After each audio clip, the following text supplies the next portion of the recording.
Hello, everyone, and welcome back to Gaming News, where we discuss everything within the gaming industry. And in this video, we are going to talk all about Twitch and its proposed changes from earlier in the week. So, with that, let's get started. So, first, I want to show you some news that came out last week, which is something that now seems slightly less exciting, but at the time it was something incredibly good that Twitch was doing, which was finally releasing gift cards in the UK, in Australia, and in Canada, which is fantastic because I live in Canada. And having a gift card to be able to get subs or perhaps purchase bits so that you can give back to your favorite streamers through that without having to go through some kind of weird process. It adds another way in which people can support their favorite streamers. And I'm happy that there are cards that you can get. So you can find these gift cards online at Amazon, and the digital gift cards can be purchased in a variety of preset value increments, and physical gift cards can be purchased in variable values of your choosing. So if we look at this, you can get a number of different gift cards depending on where you are. And that will also affect if you're taxed on any of these or whatever it happens to be. So there's a number of different denominations here that you can get, and this will allow you to purchase a couple of different subscriptions. Alternatively, it can provide the option to purchase 6 months worth of subscriptions. Also, this may change depending on if you are saving the gift cards until September, when there will be half price subs during that month, hoping to bring more people to the community and whatnot. So financially speaking, this makes a lot of sense. And the reason I say that is because obviously the rest of the information that I have for the week comes from Bloomberg and information that they've received about changes that may be coming to Twitch. Now, some of these changes are not fantastic, some of them are good, and we're going to cover a bunch of it. On the 27th, Bloomberg released an article that's headline says Amazon's Twitch seeks to revamp creator pay with a focus on profit.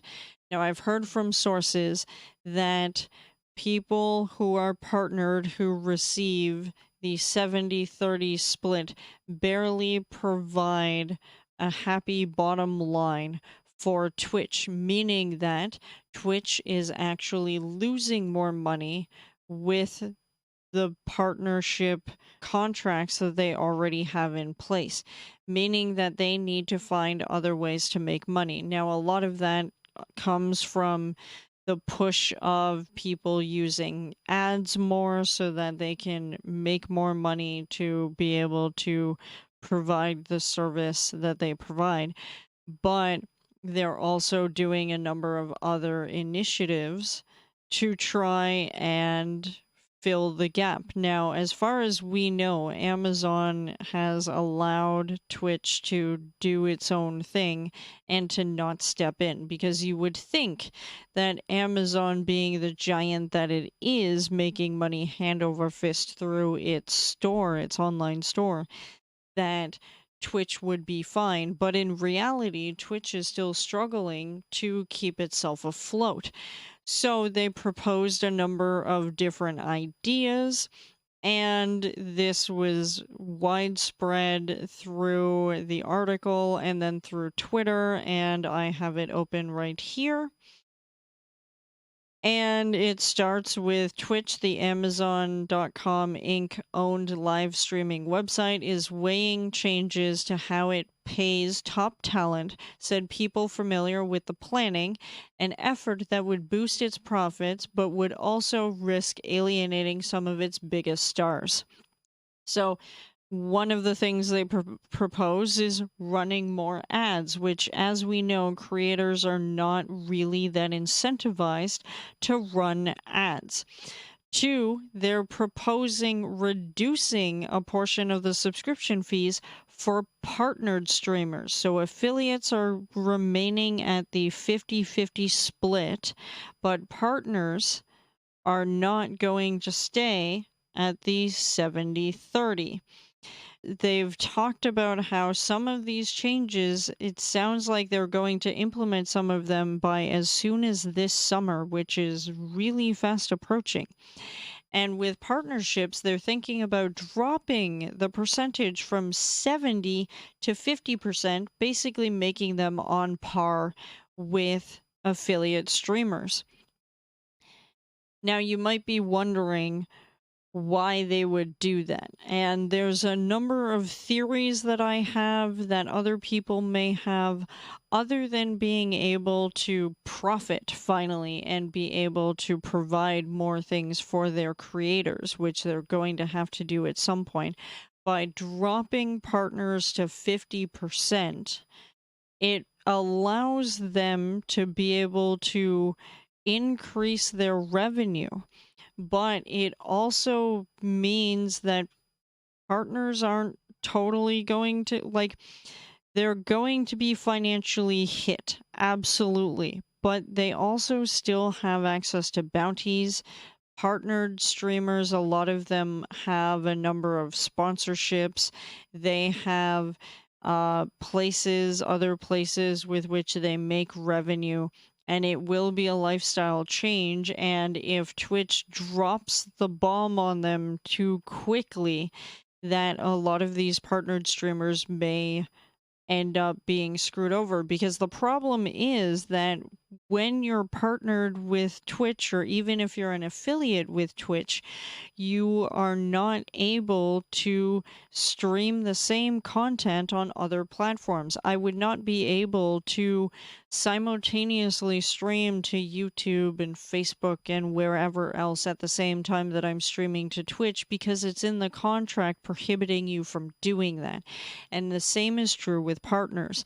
So the content that you provide on other platforms like YouTube often has to be completely different, or you have to wait a minimum of 24 hours before you could upload that content onto those other platforms, allowing Twitch and Amazon to reap the benefits first, and then any other place after that. Now, it's interesting because they know that that's going to hurt a lot of creators, and they have also proposed creating multiple tiers and set criteria for how you can qualify for each one, meaning that there's different levels of partnered streamers. There are streamers who regularly have 40 to 50 people in their stream, and they're partnered because they've done other things. They have worked on their craft and got to partnership, which is fantastic, but they're only streaming to, 40 or 50 people. And that doesn't devalue them, but it means that people who have a larger following are technically clumped into the same category as the people who only have 40 and 50 people. So by creating multiple tiers and having the mystery surrounding gaining partnership on Twitch will make a lot more sense in the long run. And in order to create those tiers, they have to set people at an even keel to try and make that happen.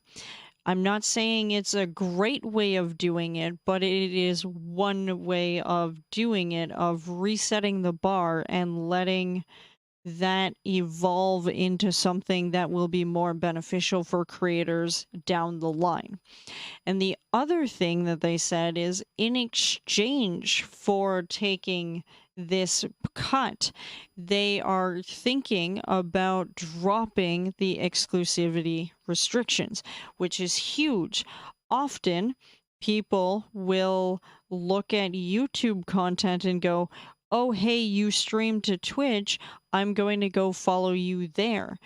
Often, to grow your audience on Twitch is incredibly difficult because you almost have to rely on other sources to feed into Twitch, anyways.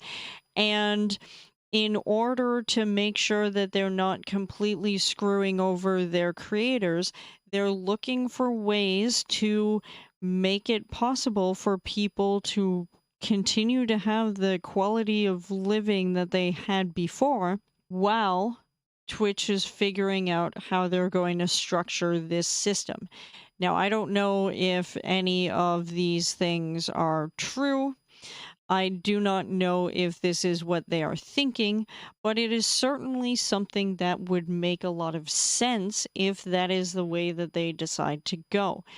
Yeah, in the short term, it's going to hurt a lot of people, especially if Twitch is their only source of income. And for a number of different people, that is true because it can be difficult to deal with merchandising. It can be difficult to provide a number of videos per week, etc., so on and so forth. Now, none of these things are finalized. This is the important thing to know. These are proposed changes. These are not guaranteed changes. So before panicking and saying we're going to abandon Twitch, maybe try to think about the whole picture when it comes to ideas that they have. Now, yes, I've been critical of Twitch in the past, saying that they make one or two steps forward and then 50 steps backwards. And I feel like if that continues to happen in this case, they're going to lose everything. And right now, it might look like they have to make a drastic change in order to survive. You cannot just rest on your laurels as a business. You have to be able to be somewhat adaptable or you're going to sink. And I believe that this is the point that Twitch is at. Now, Twitch currently leads the market, but Amazon increasingly wants the site to make money over the long term. The unit has recently gone to work on new profit driven programs, but some employees have said the shift hurts its users, which obviously it does. There has been an exodus in recent months of top and long term employees who said that Twitch has lost touch with its community needs. And I agree with that. If your top people are leaving and things don't seem to be going well, Twitch is going to have to make drastic changes. And often, in order to make those changes stick, you're going to have to do something drastic enough that, yeah, might actually hurt people in the short term, but will benefit them ultimately. There are a lot of people who don't care, they just want to make partnership. And right now, it is difficult to get partnership because even if you hit the numbers, there's still question as to why you're denied, where some people are immediately accepted into the partnership program.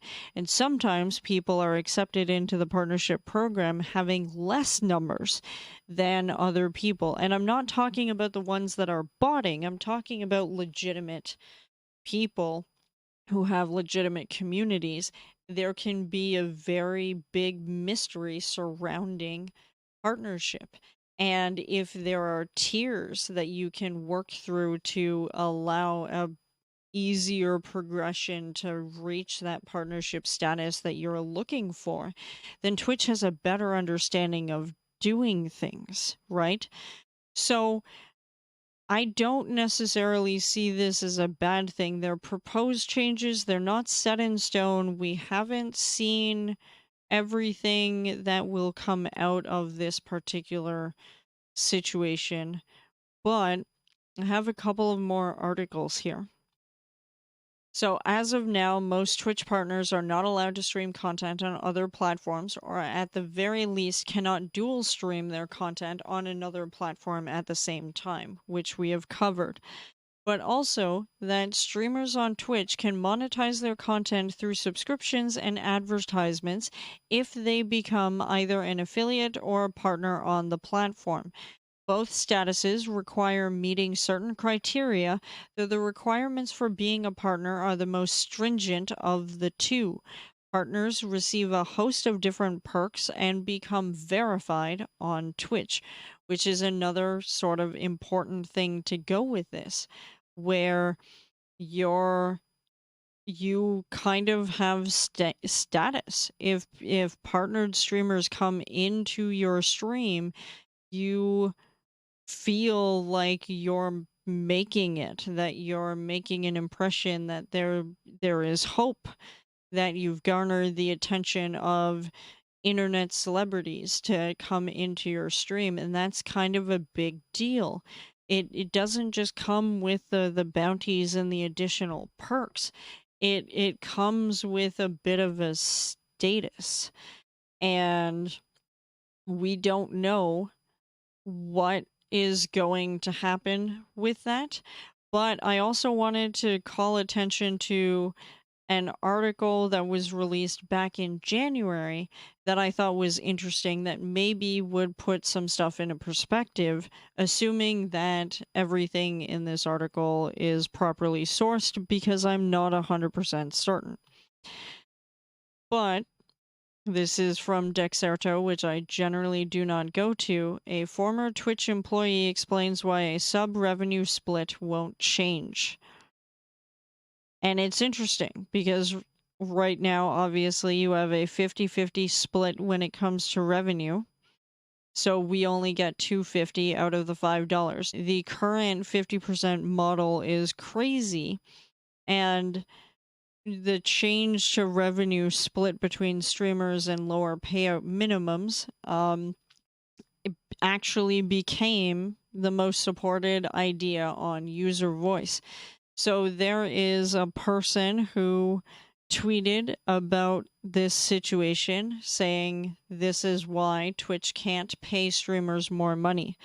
So the big streamers are actually loss leaders. Every time someone who averages 5K, probably lower, goes live, Twitch loses money, and their paid subscriptions will never be enough. So he continues to say that mid-tier streamers make up for this loss. Mid-tier in this case is probably between 100 and 500 people, but who knows with pandemic numbers. And you're a size where your subs likely outnumber your viewers by a large margin. Twitch cannot be profitable without maximizing revenue from this group. Smaller streamers probably make back what they cost Twitch. Maybe Twitch makes money from the ad side. And the bonus is, you see why Twitch wants bigger streamers to run more ads without a better share of an ad money. It's so that they can possibly get them to pay their share.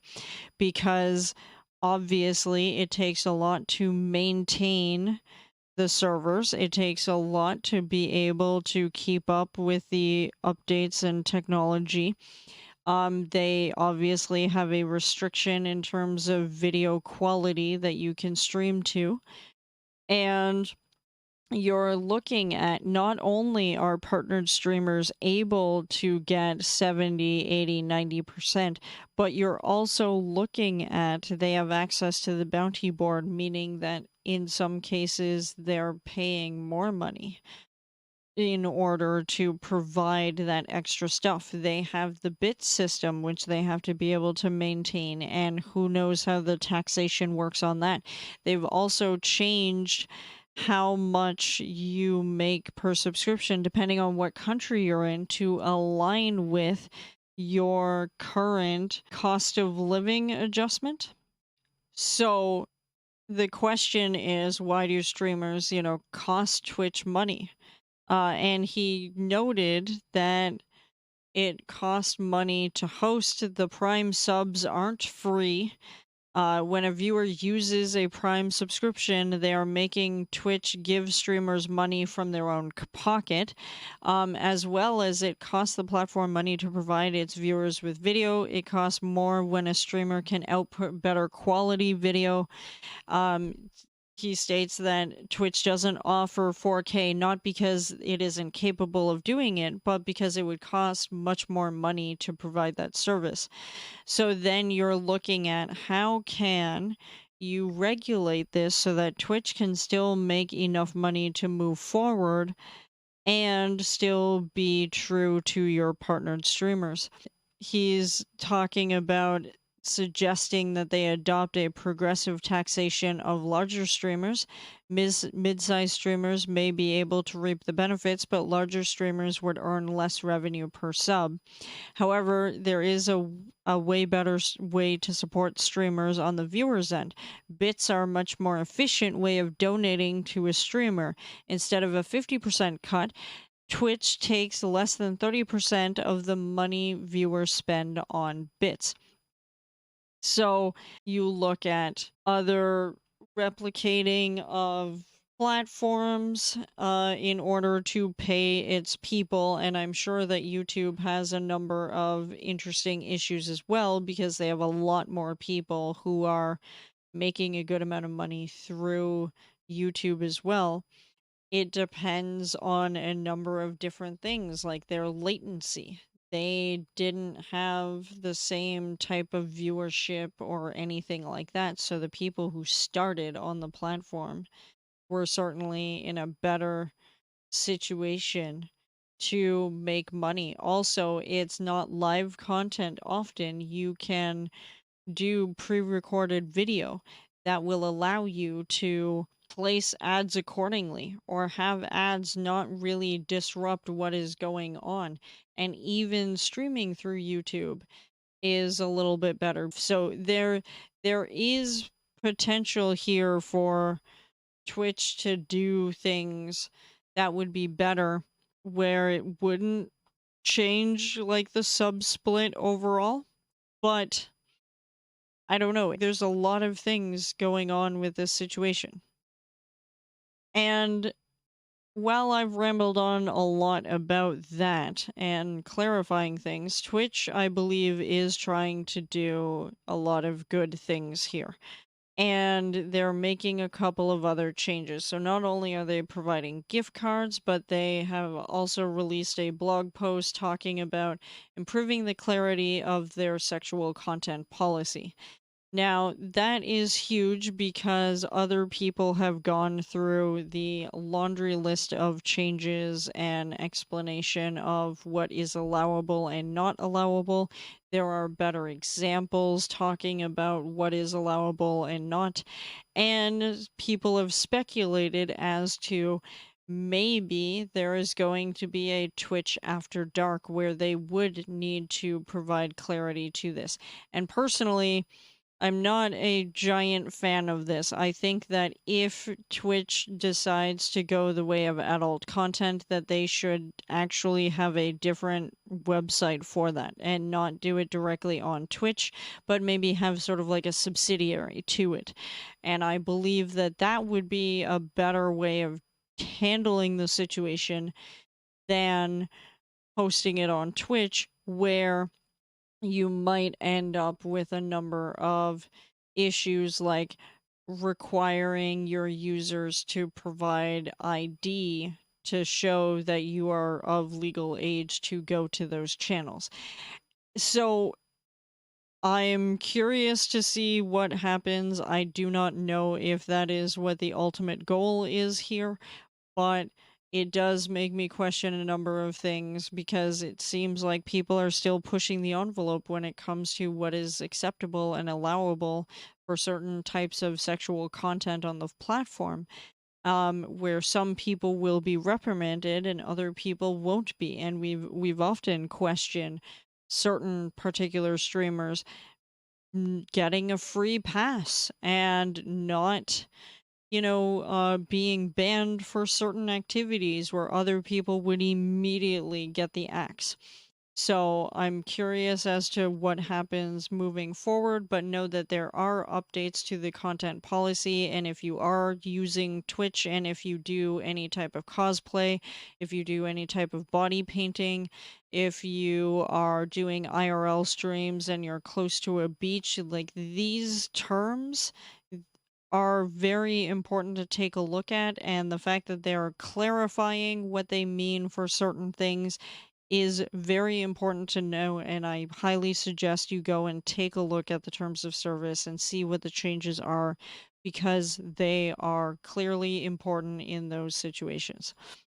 And finally, the last thing I want to talk about is a notice that the friends list that was launched forever ago that took the place of the follow button when you clicked on a person's name is finally going away. Now, frankly, I've been on this platform for 7 years, 6 or 7 years. I don't know how long it's been. It's been a long time.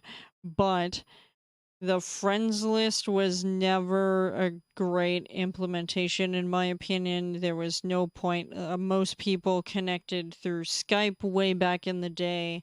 They connected through various places like Twitter and Discord and YouTube and that kind of thing. The being able to have an inbox through Twitch was not really useful and was eventually disabled.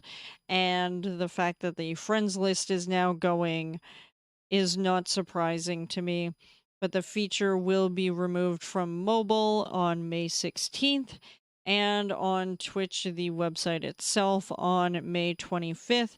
And after that date, your friends list and the ability to see which of your friends are online will no longer be available. They also put in an information piece that if you block Whisper from strangers in your privacy setting, anyone who is currently on your friends list will lose the ability to send you whispers once the feature is removed. When you follow their account, they are no longer considered a stranger and can send you whispers in the future. Now, I was in Zach Bussey's stream recently, and he was talking about how he expects that Whispers will be the next thing to go.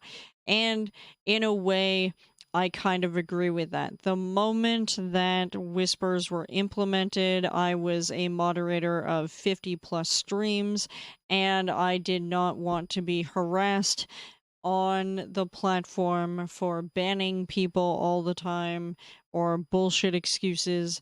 And I immediately shut off whispers and only allowed certain people to be able to access my whisper inbox.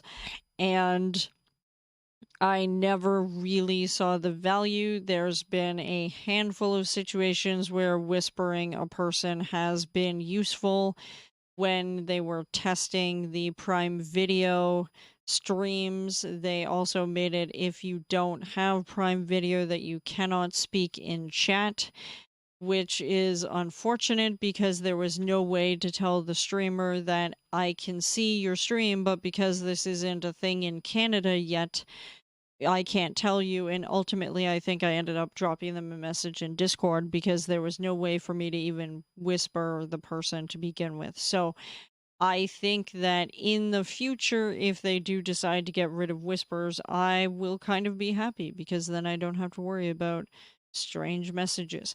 People have other ways of connecting with me. So there's a number of different ways that people can reach their content creators and their friends and whatnot without having this feature. And sure, I'm sad to see it go, but I don't feel like it really contributed to my experience on the platform. Now, in the sources under this video, I will also include a couple of really long videos where Zach Bussey released his long discussion about the sub split and the ad revenue and what that means for creators. And DjWheat hopped in, who used to be the face of Twitch, and he talked legitimately about some of these changes and some of the thought process behind stuff. And for further information, I will also provide DjWheat's video talking about the Twitch streamer pay cuts and what that means ultimately, and important things to think about. So if you want more information about that, go and check those videos out. But if you really want way more detail about thoughts from a person who worked for the platform for many years and saw a lot of growth in streamers and in Twitch, and also saw a lot of the missteps, they will provide a lot of good insight as to the thought process behind things that Twitch might be considering that the regular population might not have considered. So I urge you to go and take a look at those. But with that, thank you so much for being part of the Patreon. All of you are wonderful for being great supporters and sticking with me for these incredibly long gaming news videos. So thank you again so much for all of your support. You have been amazing, and I will see you in the next video. Goodbye.